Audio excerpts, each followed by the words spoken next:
I think my journey to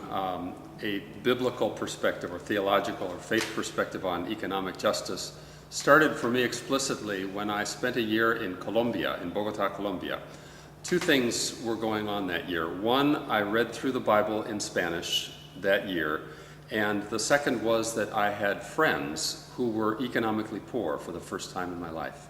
And the friendships gave me a hook inside my life so that the things that I was reading in the scripture really sunk in and stuck with me. And it's very hard to read a few chapters of the Old Testament every day and not come across oppression and justice and injustice and the poor and see how central that is to biblical faith.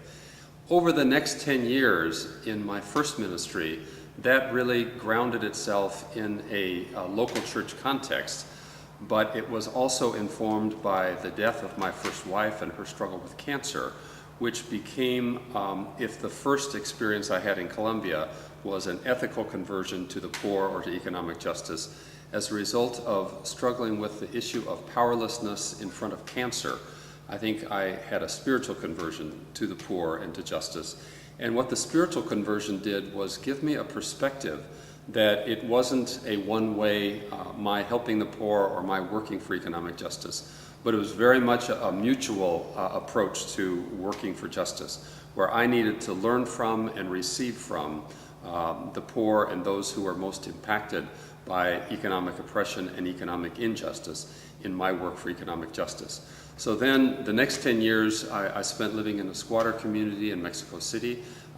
bringing North American seminary students and church folks to learn with me, but mostly working with the squatter community itself and learning with them and from them about how to transform a community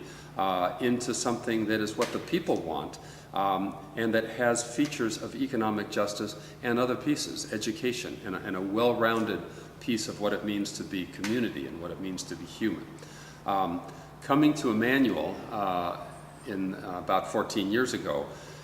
was coming to do that in a multicultural setting and to do that in an interfaith setting. And so a lot of the organizations that I've been able to work with in Los Angeles have been interfaith organizations, such that the faith that began for me biblically is something that I've seen as something that all religions teach in their different ways. And so with this approach of mutual transformation, not only have I learned from the poor and those most impacted, but I have learned from these other faith traditions what it means to be involved in work for economic justice.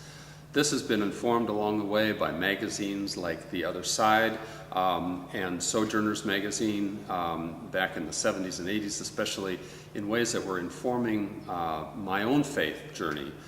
with the thoughts of other theologians and thinkers and church folks who are actually doing this work and were many steps ahead of me. So it's been a journey of learning and education and involvement, and the interfaith piece and the faith piece has been central to my journey with economic justice.